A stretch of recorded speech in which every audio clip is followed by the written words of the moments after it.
Taigi, dar vis šiandieną, balandžio 16, dabar jau vakaras, trečią kartą susitinku savo video. Taigi mano radio stotis, mano kanalas veikia. Šiandien buvo gera diena, kaip matom, daug padariau aš. Daug stebuklų įvyko.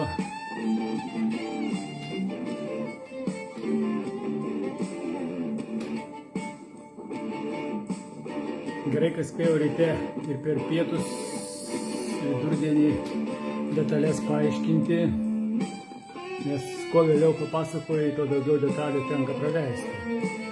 Arba jas įsitrina, arba reikia suspausti.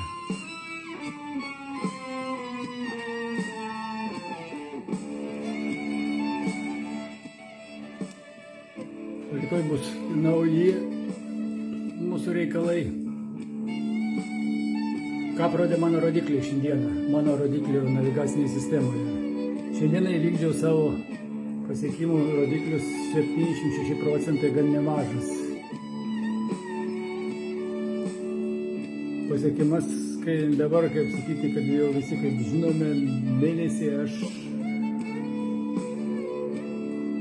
stengiuosi realizuoti vieną norą. Turiu tokį planą. Pradžioje rodikliai buvo gan tokie, sakyti, menki, 30–40 procentų per dieną. Kaip sakiau, 51 procentas yra lūžio taškas. Tam, kad pasiekčiau jį kažkur, tai reikėjo 3 savaitės padirbėti. Bet per paskutinę savaitę pasiekimai išaugo nuo 51 procento nuo lūžio taško iki 76. Tai va. Navigacinė sistema leidžia apmatuoti viską. Jaučiuosi ramus, nes matau, kiek nuėjau, kiek dar liko.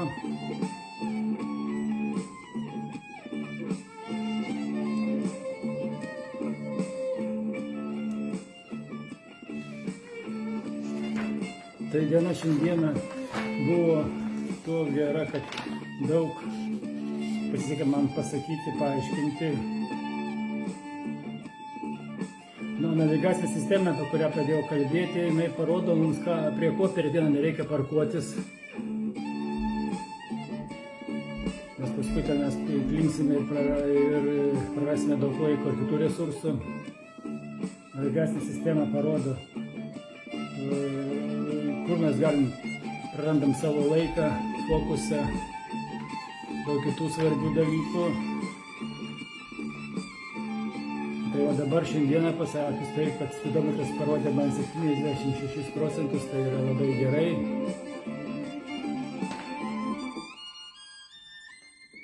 Tai kaip priminsiu, 15 rodiklių per dieną matuoju. Vakare suvedu faktą, palyginu su planu ir matau, kad vykdau. Kaip vienam iš video kalbėjau, kuo arčiau tikslo esi, kuo didesnį pliusą sugeneruoji, tuo kartais minusai didesni atkeliauja kaip kliūtis, nes savo pliusų mes pritraukiam minusus. Reikia būti pasiruošusiam visada nenuleisti rankų, nes daugelį atrodo, kad čia dirbu, aš praėjo laiko, o niekas nevyksta, bet niekam neaišku, kur jisai yra, kiek jis nuėjo, kiek jam dar liko. Tai dėl to, kaip sakyti, kada ateina minusai, aš jau žinau, kad jeigu minusai pasirodo, reiškia, aš jau netoli esu tikslo, nepergyvenu, išbandymai yra. Ir kaip sakiau, cheminė mūsų kraujo formulė keičiasi su kiekvienu procentu. Navigacinė sistema, jeigu aš išlaikau 5 procentus, aš žinau, kad mūsų organizmo cheminis fabrikas generuoja reikiamas medžiagas. Ir kaip sakiau, jeigu nori turėti savo sąskaitoje 100 000 eurų, turi turėti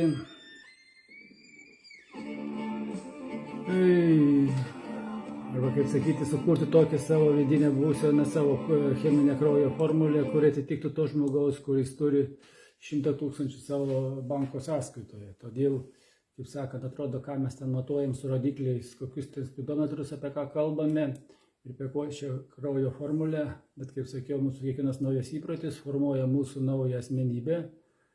Na ir tokiu būdu kiekvienas mūsų naujas įprotis įgautas suformuoja, prideda prie kraujo tam tikrus kraujo formulės elementus, nes kiekvienas įprotis, kurį mes mintimis sukuriame, mums priverčia siųsti smegenis reikiamus signalus tam tikrus, o tie signalai patekę į ląsteles priverčia genus gaminti reikiamus baltymus, baltymai pertvarko mūsų visą kūno sistemą, ir tame, kaip sakant, kūnas keičiasi kraujas. Jeigu taip pasakius, paimsim kažkokią tai įmonę arba žmogų analogą, tai jeigu paimsim, žmogus nueina pas daktarą ir paima kraują iš piršto, tai žino, kad tokia pati kraujo formulė bus visame organizme. Taip, neima, ten nebada, atskirojom vietom kraujo nematuoja. Visą laiką ima iš piršto, nes lengviausia. Taip ir įmonė yra kartais, kaip pasakyčiau, jeigu tai pamatuosi vienoje vietoje kraujo, paims įmonės analizė, tai suprasti, kad ta pati problema visuose procesuose, funkcijose, jinai yra. Tai čia, kaip sakyt, toks mažas nukreipimas, kaip mūsų gyvenimas arti prie verslo valdymo principų. Jų analizavimas ir darbas su jais man padėjo suprasti, kaip sakyti, kasgi vis dėlto pas mus vyksta, kai mes norim kažką padaryti. Mes kartais turime savo tikslą, norą, bet pas mus jisai atsiranda, jeigu mes įgyveninam, kokių metų 5-10, mes net pamirštame, kad jį užsisakėme.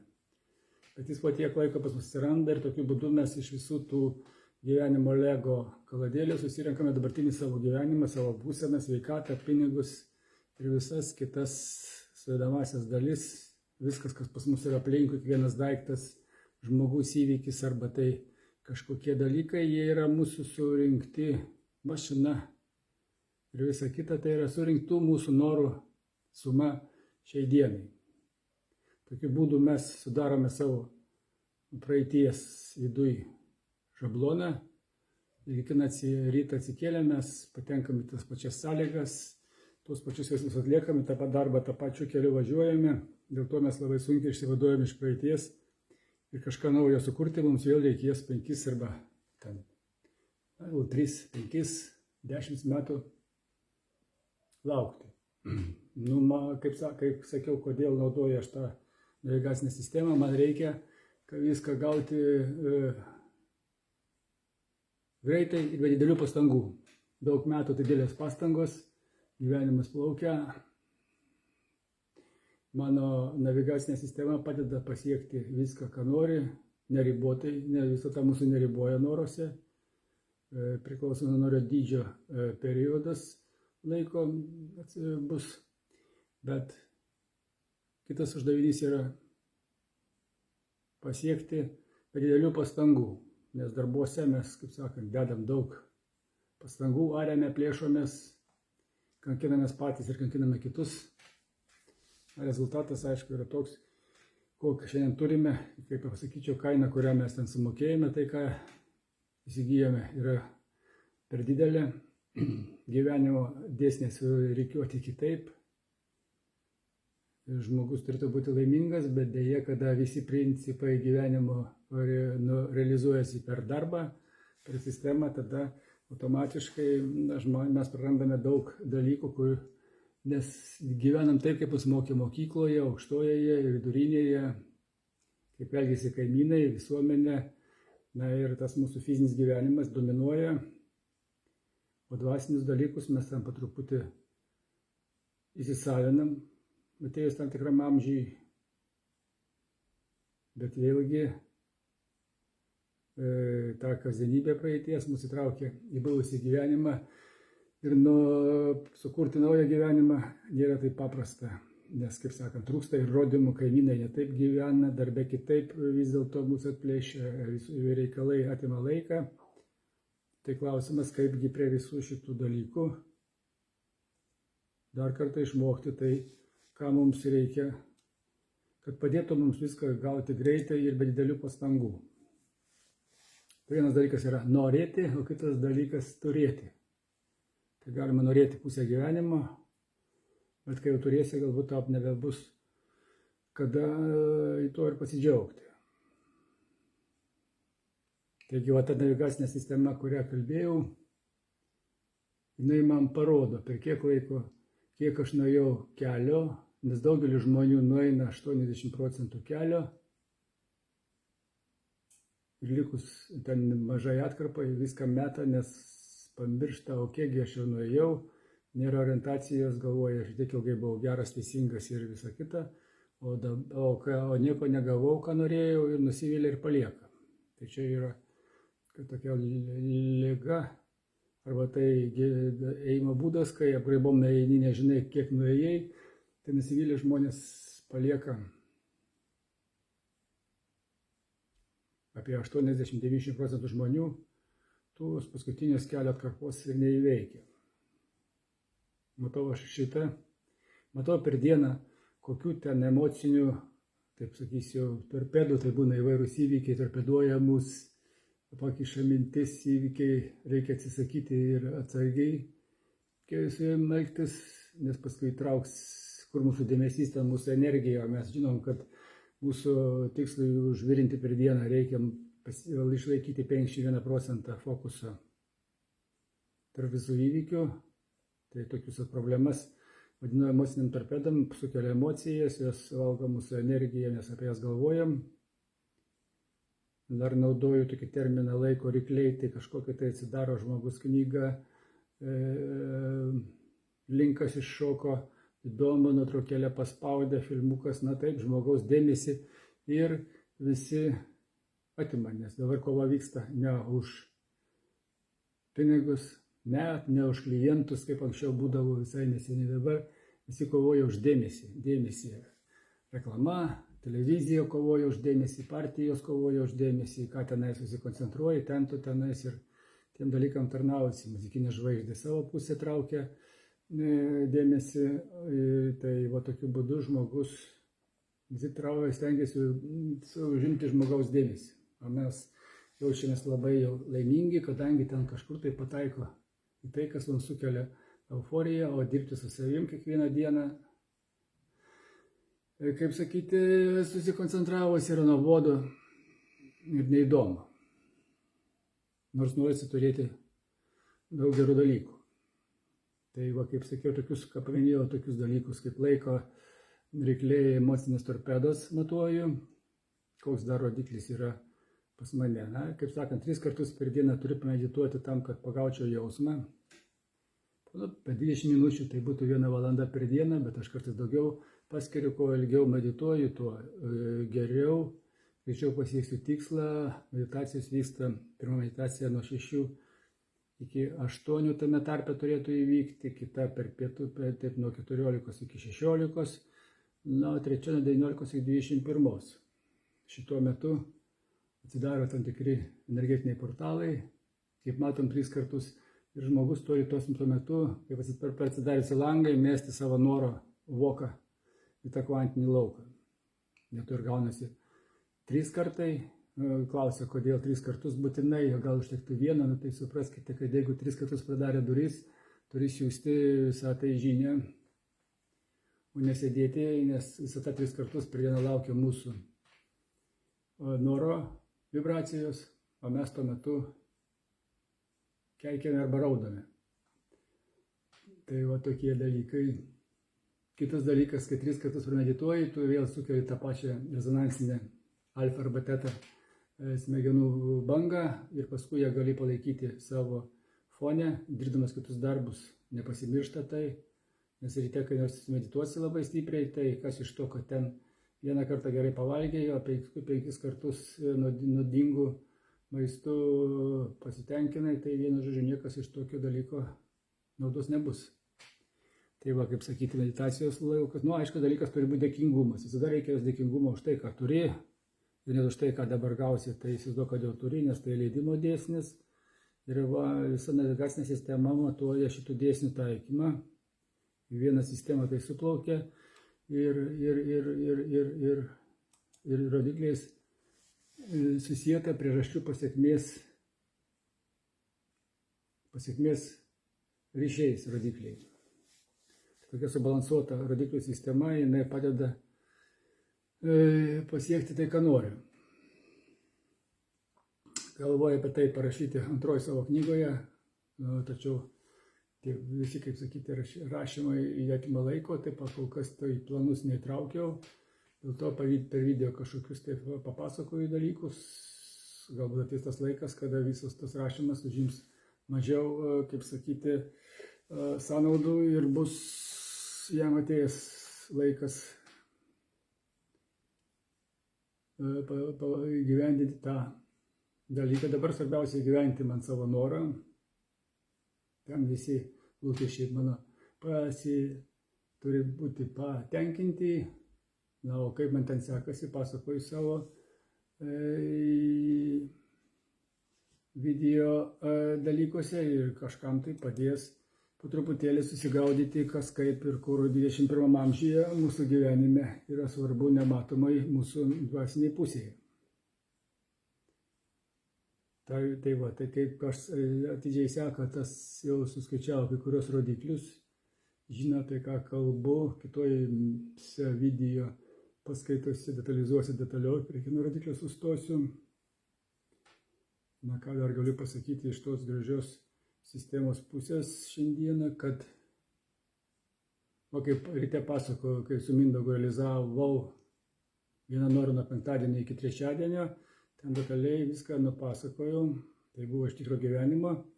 Na ir ten kažkur tai 50 minučių mano kalbos sutalpinti į kažkokį tai knygos puslapį būtų sudėtinga, bet pasitelkus dirbtinį intelektą galima išversti garsą į tekstą ir ten galima bus knygą dėlioti. Tai kartais aš, kaip aš ten kuriu kai kurios dalykus, aš einu pasivaišyti ar dar kažkur tai, kur man ten gerai, ir aš į diktafoną įrašau mintis, kurios ateina į diktafoną, įpasakoju ir paskui duodu pagalbininko ir jisai man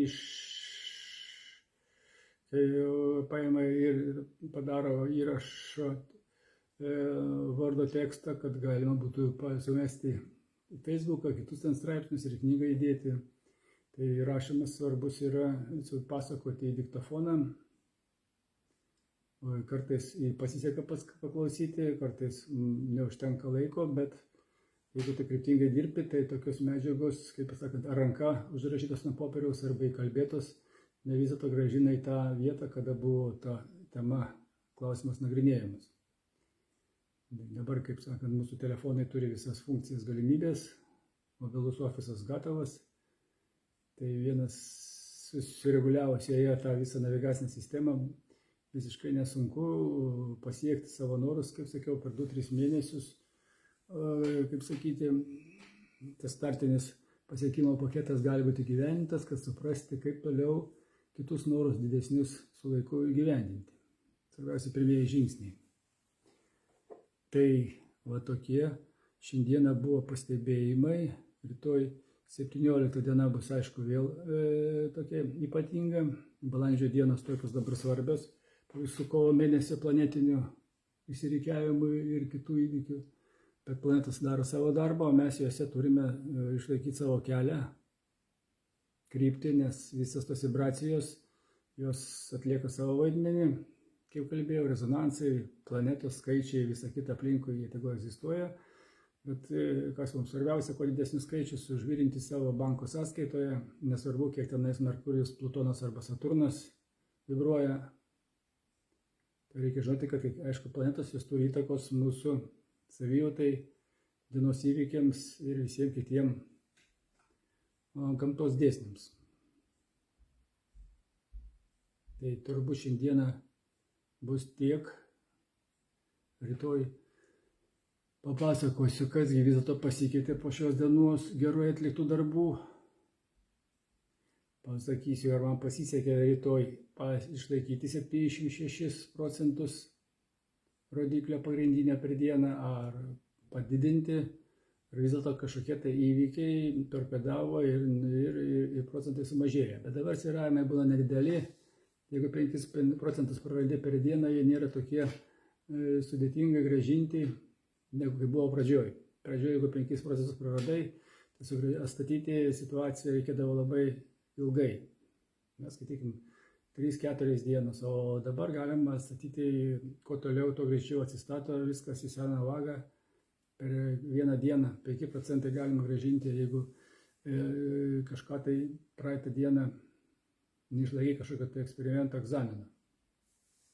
Čia labai svarbu. Tai pradžioje, jeigu ten matote, kad sunkiai gaunasi 5 procentus praradus atstatyti juos, nenusiminkite, kuo toliau, tuo greičiau tie 5 procentai bus atstatomi. Ateis laikas, o kai pas mane bus 80-90, tai tokius procentus galima per valandas 2 vibracinius atstatyti situaciją gyvenime, nes ten, kuo arčiau artėjai, tuo didesnis greitis ir mažiau reikalinga, kaip sakyti, tų pastangų, kad išlaikyti posūkiuose. Taigi šį kartą turbūt pas mane balandžio 16 daugiau nerašysiu video, rytoj papasakosiu, kas vis dėlto naujo, rytoj ateis pas mus, nes matau, rytoj bus gera diena, įvairiem naujiem įvykiam, būkit pasiruošę.